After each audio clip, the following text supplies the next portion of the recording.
안녕하세요. 단타장인 전문가 무백단입니다. 오늘은 최근 미국 금융시장에 따른 국제유가 변동과 그에 따른 테마주에 대해서 알려드리려고 합니다. 최근 대표적 인플레이션 지표인 미국 소비자 물가지수 CPI와 생산자 물가지수 PPI가 시장 예상치를 밑돌면서 인플레이션 압력이 완화되는 모습을 보이기도 했지만 미시건대 인플레이션 지표가 예상치를 웃돌면서 인플레이션 우려가 재부각되고 있는데요. 또한 6월 초 디폴트 채무불이행 시한을 앞두고 정치권의 불확실성도 지속되는 상황이라고 합니다. 이러한 정세로 인해 국내 증시도 혼조 국면 내지는 소폭 약세 국면을 만들 가능성이 있는데요. 지난 금요일 시장에서 거래소에서 그동안 강한 매수를 보여주었던 외국인이 2,479억 매도를 보여주었기 때문이죠.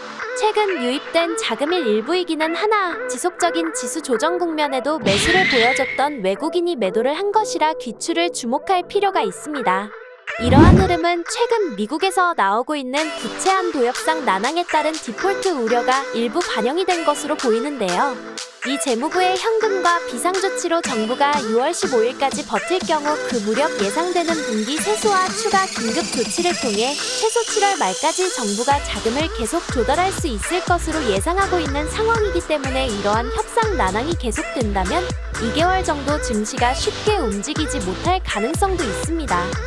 이렇게 투자 관련 정보와 여러가지 경제 이슈 정보 알려드리니 실시간으로 정보받고 싶으시다면 아래 번호로 숫자 7을 보내주세요. 다음으로는 국제유가 변동에 따른 과매도 현상에 대해서 알려드릴 건데요.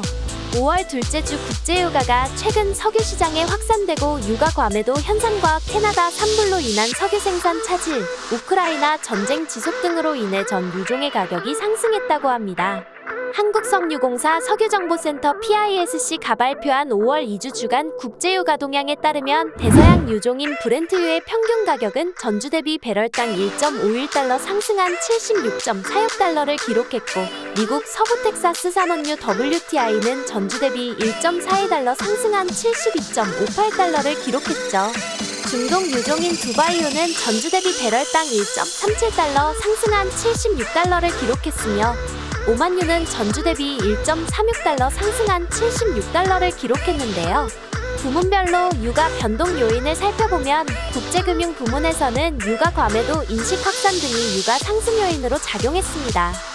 시장 전문가들은 최근 석유 시장에 확산되고 있는 공급 과잉 및 수요 감소 우려가 과장됐다며 유가 매도세가 과하다고 평가했는데 이로 인해 유가는 상승 영향을 받았으며 미국의 물가 상승률 둔화도 유가 상승을 만든 요인이 되었죠. 국제통화기금 IMF 미 재무장관 등은 미국 정부 부채 한도 31.4조 달러 상향에 실패할 경우 미국과 세계 경제에 심각한 영향을 미칠 것이라고 경고했는데요. 이러한 미국 디폴트 채무불이행 우려 및 은행권 위기 등은 유가 상승폭을 제한했습니다. 미국 정부 디폴트 위기 고조로 무디스는 디폴트 가능성을 5%에서 10%로 상향했고 S&P 자료에 따른 미국의 1년 만기 신용부도 스왑 CDS 프리미엄이 172bp로 상승해 사상 최고치를 기록했죠. 더불어 미국 지역은행인 패게스트 뱅코프는 매각을 포함한 전략적 옵션 검토 소식이 전해지면서 5월 4에서 5일 예금 인출이 발생해 한 주간 15억 달러 9.5% 감소한 것으로 알려졌는데요. 이러한 미국 은행권 위기 우려가 지속되며 유가 하락에 영향을 미쳤다고 합니다. 한편 뱅크 오브 아메리카는 금리 인상 부채 한도 협상 등 거시경제 이슈를 반영해 올해 유가 전망을 기존 배럴당 88달러에서 80달러로 하향했는데요. 시티뱅크는 계절적 수요 증가, 재고 감소, 오펙 플러스 감산으로 인해서 3분기 시장 여건 개선을 전망했다고 합니다. 호주 뉴질랜드 은행은 하루 200만 배럴 규모의 석유 수요 증가 감안시 올해 잔여기간 공급 부족을 예상했고 골드만삭스는 하반기 대규모 공급 부족 예상됨에 따라 올해 말 95달러 유가 전망을 유지했죠. 국제유가와 관련된 국내 주식에는 SK이노베이션이 있는데요. SK이노베이션이 8일 올해 2분기부터 배터리 부문의 흑자 전환 및 미국에서의 세액 공제액 반영 등으로 수익성 개선이 예상된다는 증권가 전망에 상승했다고 합니다. 이날 오전 유가증권 시장에서 SK이노베이션은 전거래일보다 4.08% 오른 18만 6,300원에 거래되었었는데요. 주가는 장중 전거래일보다 5.08% 높은 18만 8,100원까지 오르기도 했죠. 증권가는 SK이노베이션의 수익성이 2분기부터 본격적으로 개선될 것으로 전망했다고 합니다. 최영광 NH투자증권연구원은 이날 종목 보고서에서 SK이노베이션의 2분기 실적부터 미국 인플레이션 감축법 IRA 시행에 따른 첨단 제조 생산 세액 공제 AMPC가 반영될 것이라며 목표 주가를 기존 23만원에서 26만원으로 높였다고 합니다. 증권사는 지난 1분기에 반영되지 않았던 AMPC 금액까지 2분기에 소급 적용돼 약 2,488억 원이 반영될 것으로 내다봤는데요.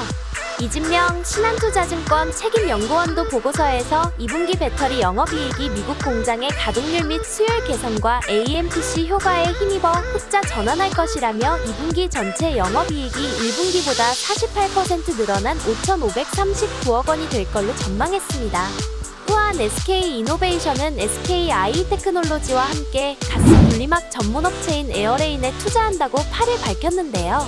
에어레인은 가스 분리막 전문기업으로 분리막 생산과 이를 이용한 분리막 모듈 시스템 설계, 생산, 기술 서비스를 제공한다고 합니다. 또한 SK이노베이션은 LIBS 제조 기술을 에어레인의 가스 분리 기술과 결합해 분리막 포집 시장을 개척할 계획이라는데요. 이를 위해 높은 효율성을 가진 신규 고성능 분리막을 개발해 시장을 선점하고 에어레인이 보유한 분리막 기술 고도화에도 협력하기로 했다고 합니다. 또한 탄소 포집에 필요한 분리막 기술 확보로 향후 북미와 유럽 등 해외 시장 진출도 모색 중인데요. 분리막을 활용한 탄소 포집은 기존 습식, 건식의 한계를 극복할 대안으로 꼽히고 있죠. 하지만 현재 보편화된 습식은 액상 흡수제를 활용해 CO2를 분리해내는 방법으로 규모를 키워 포집 비용을 낮출 수 있지만 대규모 부지 소요, 흡수제 재생에 많은 에너지 필요 흡수제 분해 및 그에 따른 환경 유해물질 발생 등이 걸림돌이라고 합니다. SK이노베이션 관계자는 이번 SK이노베이션과 SKI테크놀로지가 공통 투자한 분리막 포집 기술뿐만 아니라 SK에너지의 활용 기술, SK어스온의 저장 기술 등 SK이노베이션 계열의 역량을 바탕으로 세계 시장에서 이 분야 경쟁력을 키워갈 것이라고 말했다고 합니다. 현재 17일 미국 원유 재고 발표에 따라 국제 유가 변동에 관심이 쏠리고 있는데요. 이에 따른 국제유가 관련 주들의 변동과 국내에서는 SK이노베이션뿐만 아니라 S오일, 롯데케미칼 등의 변동이 예상됩니다.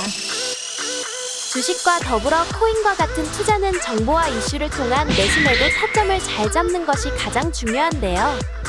실시간으로 투자 정보와 경제 이슈들만 받아도 투자에 큰 도움이 됩니다.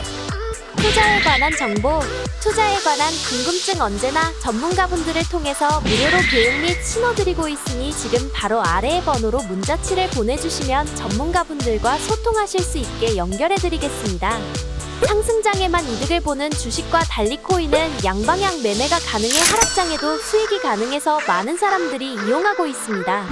코인에 대해서 아무것도 몰라도 기초부터 하나하나 알려드리니 코인에 대해서 배우고 싶은 분, 코인으로 투자하고 싶은데 할 줄 몰라서 망설이시는 분, 시간이 없어서 직접 투자하기 어려우신 분들을 위해 쉽고 빠르게 4시간 아끼며 가만히 앉아서 수익 보며 투자할 수 있는 카피 트레이딩도 알려드리니 하단의 연락처로 연락 주시면 자세하게 설명해드리겠습니다. 또한 USDT 테더 구매가 필요하신 분들이나 현재 청산가 때문에 빠르게 거래소로 자본을 옮기셔야 하는 분, 안전거래를 통해서 간편하고 신속하게 USDT 테더 구매 및 거래소로 전송이 가능한 테더 거래소 OTC 플레이도 입출금 수수료 없이 이용 가능하시니 지금 바로 연락주세요.